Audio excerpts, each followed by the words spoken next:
Hi, I'm Rachel, a Radical Soul Untangled. So let's do a quick energy check-in, just a real simple one this time. Oh, okay, the world just flipped out. Let's see if that pops back up. I don't know, maybe I should have kept it. I did shuffle these a good bit off camera where it's a little easier for me.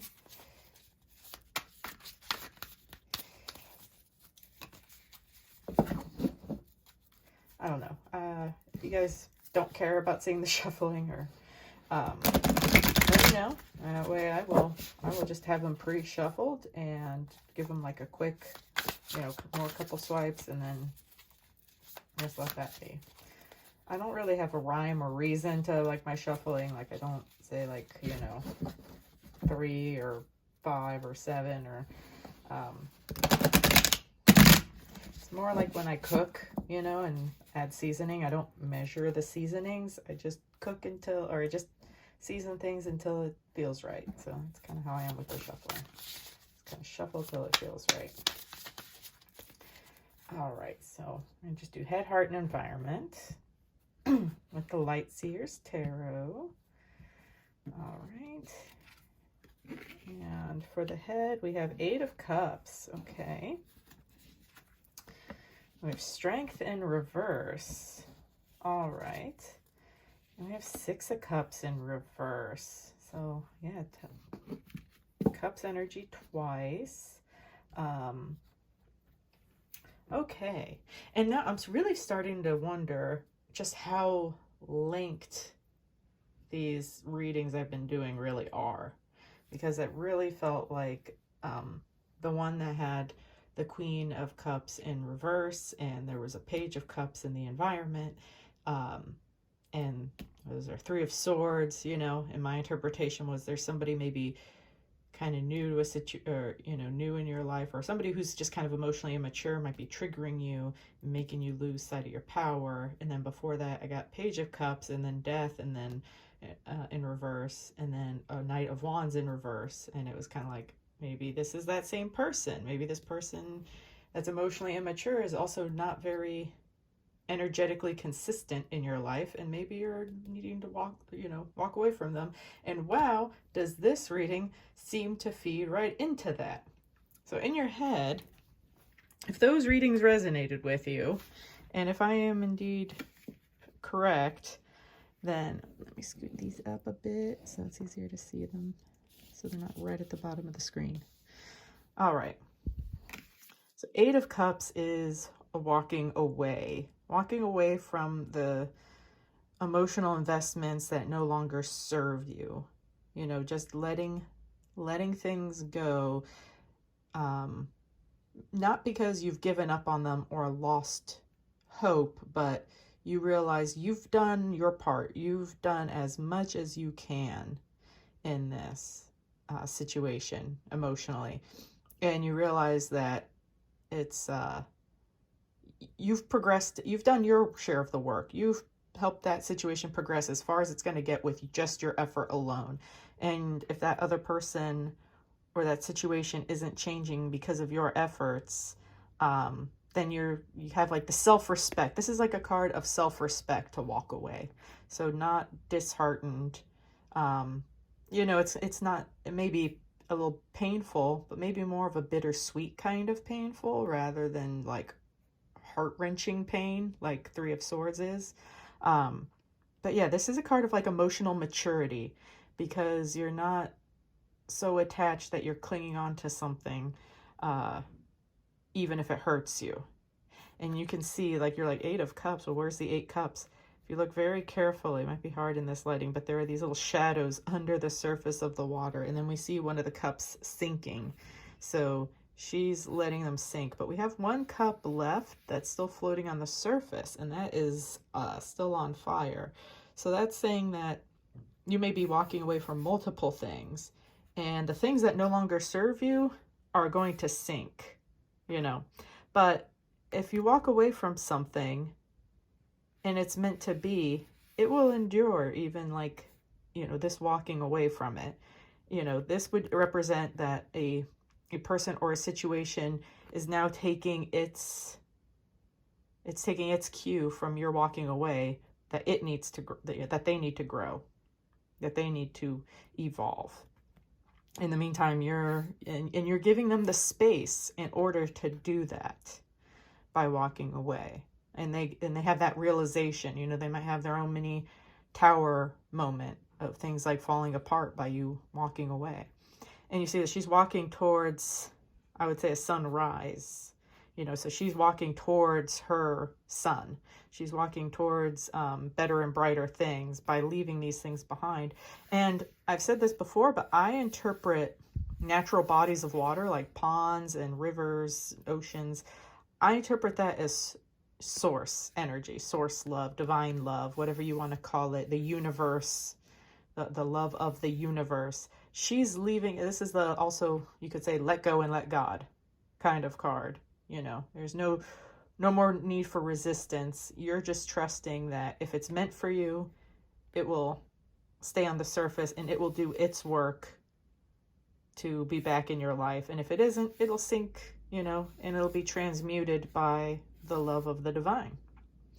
But for their own path, maybe just won't, if you come back, they'll probably be sunk at the bottom, but they'll be on their own journey. And that's maybe for the best. So that's kind of where your head is. You're moving on, and you're putting the focus back on yourself. But in the heart, there's strength, and it's in the reverse. So this is kind of telling me that you probably know that this is the right decision for you, but you're still kind of struggling with it. You're kind of coming to terms. And maybe when you walked away and you knew that was the right thing, maybe you weren't in your most aligned energy. Maybe there was a nasty fight, maybe there was a confrontation, and your claws came out. Because I like how this interpretation of the lion, it's, the strength is within. Usually it shows a maiden with a lion, and it kind of shows that like real strength is actually gentle and compassionate. And this one shows that the lion, the beast, is within, but has it balanced with her humanity, and excuse me, and she has her heart over her. It's actually not the heart pendant, which is like red or orange, isn't above her heart. It's actually above her solar plexus. So that is that real I am energy, So her heart is linked very strongly with her sense of self, And we have this lamb here. Lambs are vulnerable. Lambs are the symbol of like purity, innocence, vulnerability. And I kind of take this art to mean that she has a good balance with her inner beast. She uses her lioness energy as a protector, as rather than as a predator.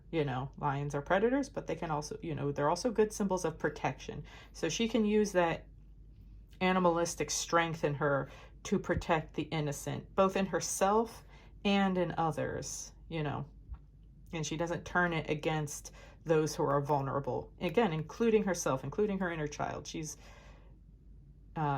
uses that strength to protect without injury to the other. But in the reverse, I kind of take it to mean that maybe in the situation, maybe you have already started to pull away from that person. Maybe I take this to kind of mean that there is a bit of a fight, or there is a confrontation, and it might have gotten a little out of hand. And maybe in this case, your lion energy there, your strength energy, got turned against that person. Maybe got a little nasty. Maybe you had to, maybe you felt like they weren't getting the message, and and you had all this hurt built up. You had all this, you let your resentments build up to a point, and so yeah, your claws probably came out, probably some fangs came out, and the confrontation probably went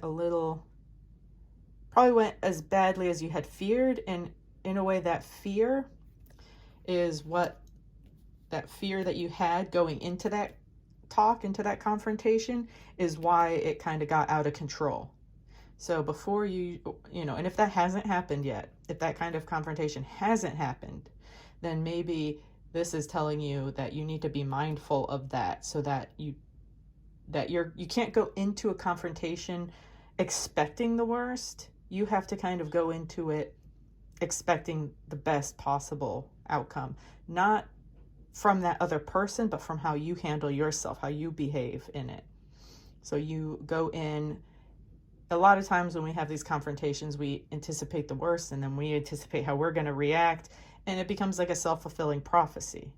So if you haven't had that kind of confrontation or discussion with this person, that you feel like you need to either, you're probably feeling like an ultimatum energy, and you need to kind of diffuse that. You know, you need to make it more, not like, well, if you don't, you know, contribute in this way by this time, we're done. You know, you have to stay less demanding of what you want from them, and more expressive of what you need for yourself, and what your plans are for yourself. So you have to go in with a degree of vulnerability. Your strength is in your vulnerability, you know. So you can't go in being defensive and anticipating a fight. You have to go in focused only on what your needs are in that situation. And if you have to walk away, say, listen, here's why I'm having such a hard time with what's going on between us right now. I don't feel this, I don't feel that. And if, I don't know if you can meet me there. If you can't, maybe it's time for us to get some space from each other for a while, you know, and maybe we just need to have some space apart to work on ourselves. That kind of conversation. So, and we have 6 of Cups in reverse for the environment. So, 6 of Cups is usually like the nostalgia card. Looking back usually at fond memories. Like here we have, I'm assuming that this boy grows up to be this man and this puppy is the dog, and just kind of remembering the good times, you know, and thinking back and appreciating the things that happened along the journey, good and bad, that got you to where you are now.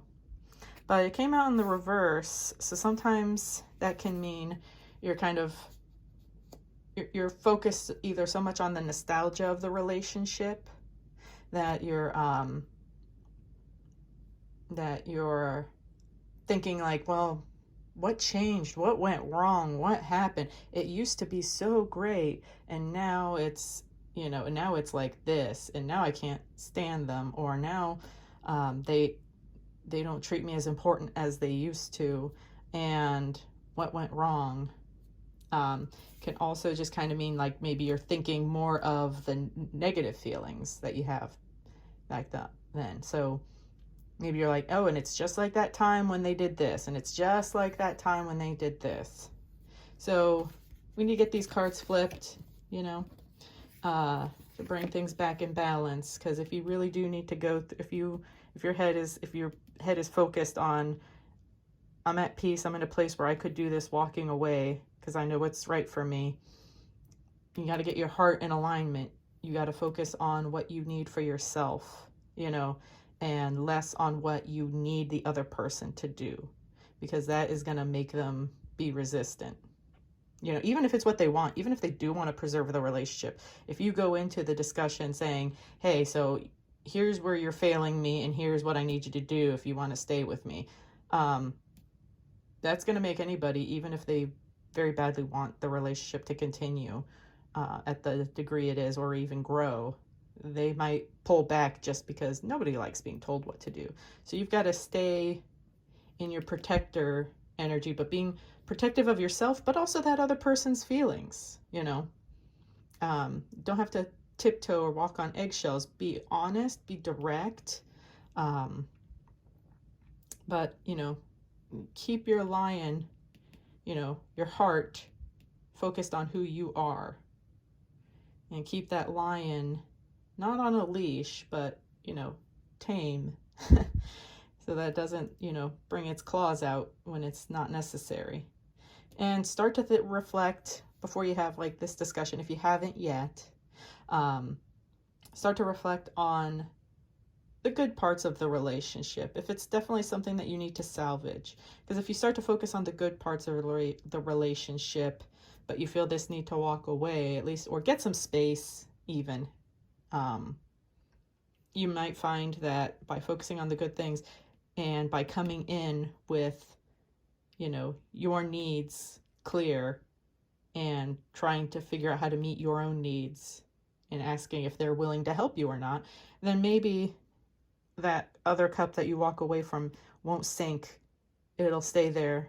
It won't stay in that exact same spot, but it'll work on itself while you walk away, work on yourself, and maybe this relationship can be preserved. So, and again, I'm kind of going with the idea that this is a continuation from several of the other readings I've done. I just get a very strong feeling for this. There's a lot of like continuity, at least for me. And so if those readings have resonated with you, and this one does as well, please let me know in the comments. Please feel free to like, share, and subscribe. Follow me on Facebook at A Radical Soul Untangled, or 1ONE Rad Soul, and also on Instagram under A Radical Soul Untangled. I also do readings, so personal recorded readings. So if you'd like to have, especially if these readings really resonated with you, yes, definitely contact me. We can do a greater spread, go over more details of what your situation is, and it could be very helpful. So anyway, thank you so much for taking your time and watching this. I'm Rachel, Radical Soul Untangled. Thank you so much. Take care.